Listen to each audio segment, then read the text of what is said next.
कहते हैं कि एक पक्षी आकाश में उड़ रहा था और उड़ते उड़ते अचानक वो नीचे गिर गया। रेगिस्तान की भूमि थी और वो पक्षी अचानक नीचे गिर गया और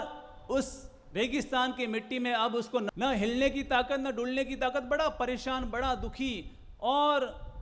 पल पल वो दुखी है, पल पल परेशान है और भगवान से कह रहा, भगवान ये क्या हुआ, भगवान ये क्या हुआ, ना मैं हिल पा रहा हूँ, ना डुल पा रहा हूँ, ना कुछ कर पा रहा हूँ, ये भगवान ये तूने क्या कर दिया, ये मेरी जिंदगी कैसी बना दी, मेरी जिंदगी को नरक बना दिया। और बड़ा परेशान हो रहा था, बड़ा दुखी हो रहा था। एक दिन निकले, 2 दिन निकले, 3 दिन निकले, अब ना तो कुछ खाने को है ना कुछ पीने को है, रेगिस्तान में पड़ा है, चारों तरफ मिट्टी ही मिट्टी है, ऊपर से सूरज की धूप और पड़ रही है, बड़ा परेशान, बड़ा दुखी हो रहा है। तभी ऊपर से एक कबूतर गुजरा,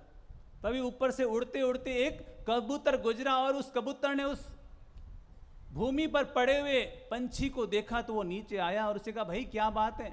तो उसने कहा, अरे मैं बड़ा परेशान हूँ, बड़ा दुखी हूँ, बड़ा अशांत हूँ, मुझे न खाने को कुछ है न पीने को कुछ है और मैं 3 दिन से इसी मिट्टी में पड़ा हुआ हूँ, इसी मिट्टी में पड़ा हूँ, पता नहीं मेरी कब मौत आएगी, मुझे पता नहीं चल रहा है, मैं क्या करूँ, कुछ समझ नहीं आ रहा है, तू मेरी कुछ सहायता कर सकता है तो प्लीज़ थोड़ी सहायता कर ले। उसने पूछा, तू कहाँ जा रहा था। तो उसने कहा कि मैं तो उड़ते उड़ते आज मैंने मन बनाए हैं कि मैं देवलोक तक यात्रा करके आऊँगा, मैं देवलोक तक यात्रा करके आऊँगा और देवदूत से मिल करके आऊँगा। तो उस पंछी ने कहा कि अगर तुम देवदूत के पास जा रहे हो तो उससे ये पूछ करके आना कि मेरी मौत कब होगी, मेरी मौत कब होगी, कब मैं इन सारी परेशानियों से छुटकारा पाऊंगा, सारी समस्याओं से छुटकारा पाऊंगा। और वो कबूतर उड़ता उड़ता उड़ता उड़ता देवलोक तक पहुंचा और देवदूत से मिला और उसको बड़ा आनंद आया, बड़ी खुशी मिली। जैसे वो रवाना होने वाला था कि उसको उस पंछी की बात याद आई और उसने देवदूत से पूछा कि वो पंछी मुझे बीच में मिला था, बड़ा परेशान, बड़ा दुखी था, आप बताओ कि वो चाहता है कि वो मर जाए, आप बताओ कि वो कब मरने वाला है। तो देवदूत ने आंखें बंद की, अपने भीतर में झांका और झांक करके कहा कि मेरे प्यारे भाई, उसको जाकर के कह देना कि अभी उसकी 7 साल की जिंदगी अभी भी शेष है, 7 साल की जिंदगी अभी भी शेष है, उसे 7 साल ऐसे ही उसको तड़प तड़प कर निकालने हैं, परेशान होकर के निकालने हैं, दुखी होकर के निकालने हैं। जैसे ही कबूतर ने ये सुना तो उसको झटका लगा कि हे भगवान, ऐसा मैं कैसे बोलूं, वो मेरा मित्र है, मैं उसको ऐसे कैसे बोलूं कि 7 साल तक तुझे ऐसे ही जिंदगी जीनी है, तो वो और ज़्यादा परेशान हो जाएगा, और ज़्यादा दुखी हो जाएगा। तो उसने कहा कि प्लीज़ देवदूत, आप ऐसा मत बोलिए, आप ऐसा मत बोलिए, आप कुछ और बताइए कि मैं वो बोलूं जिससे उसको शांति मिले, जिससे उसको धीरज मिले, कुछ ऐसा वाक्य बताओ। तो उस देवदूत ने बड़ी प्यारी बात कही और उसने कहा कि जाओ कबूतर से जाकर के कह दो कि वो बस बार बार एक ही वाक्य बोले, परमात्मा तूने जो मुझे दिया है उसके लिए बार बार धन्यवाद, हे परमात्मा तूने जो मुझे दिया है उसके लिए तेरा धन्यवाद। जब कबूतर ने ये सुना तो उसे लगा हाँ ये वाक्य सही है, ये जब वो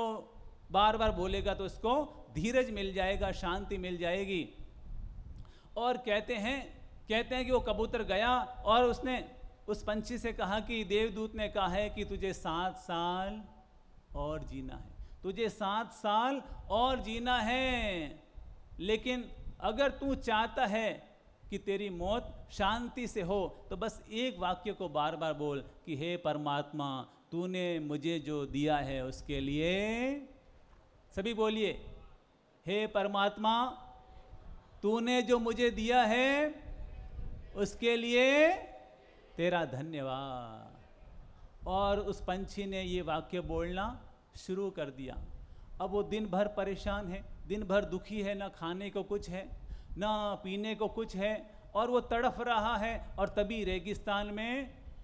भूकंप आ गया, तभी रेगिस्तान में आंधी और तूफान आ गई, और उस आंधी तूफान में वो और ऊपर से नीचे, इधर से उधर, इधर से उधर, वो बार बार उठ रहा है, नीचे गिर रहा है, उठ रहा है, नीचे गिर रहा है, लेकिन फिर भी वो बार बार क्या बोले जा रहा है, क्या बोले जा रहा है बार बार, हे परमात्मा जो तूने मुझे दिया है उसके लिए तेरा धन्यवाद। बस मुंह से एक ही लाइन बार बार निकल रही है। वो ऊपर नीचे बड़ा परेशान हो रहा है, 7 दिन हो गए वो परेशान हो रहा है, लेकिन मुंह से उसके उफ तक नहीं निकल रहा है, बस एक ही वाक्य बार बार निकल रहा है कि हे परमात्मा तूने जो मुझे दिया है उसके लिए तेरा धन्यवाद। और कहते हैं वो आंधी तूफान ने बवंडर का रूप धारण कर लिया,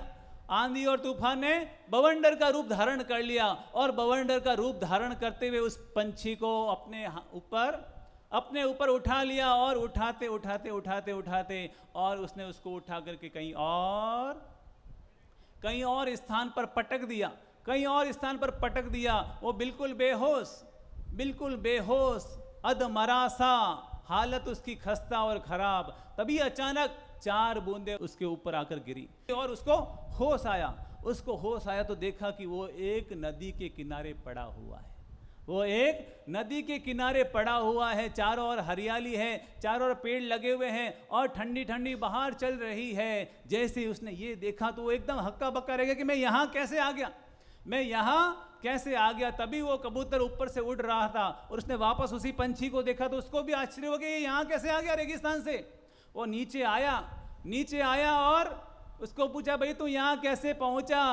तो उसने कहा कि भाई मुझे लगता है कि रेगिस्तान में जो बवंडर आया था उस बवंडर ने मुझको उठा करके मुझे यहाँ पर पटक दिया। तो वो कबूतर फिर देवदूत के पास पहुंचा और कहा कि तूने तो कहा था कि इसे 7 साल ऐसे ही परेशानी में बिताने हैं, पर ये तो अच्छी जगह पहुंच गया। तो उस देवदूत ने कहा कि ये सच है कि उसे 7 साल परेशानियों में ही बिताने थे, लेकिन जब उसने बार बार परमात्मा को कहा कि तेरा धन्यवाद, तूने जो मुझे दिया है धन्यवाद, और इसका परिणाम ये आया कि उसने मुंह से उफ तक नहीं निकाला। जैसी भी परिस्थिति उसके लिए भी परमात्मा को धन्यवाद दिया, और परिणाम ये आया कि जो 7 साल उसको परेशान होना था और उसके इस शुभ फल से वो सारी समस्याएं 7 दिन में खत्म हो गई और वो सही जगह पर पहुंच गया।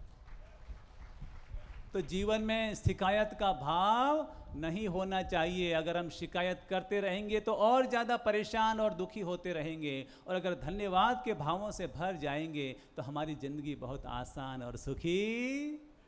हो जाएगी। तो ज़िंदगी पल पल ढलती है जैसे रेत मुट्ठी से फिसलती है। कितने ही गिले शिकवे क्यों न हो, हंसते रहना, मुस्कुराते रहना, परमात्मा को धन्यवाद देते रहना, क्योंकि ये ज़िंदगी सिर्फ एक बार ही मिलती है।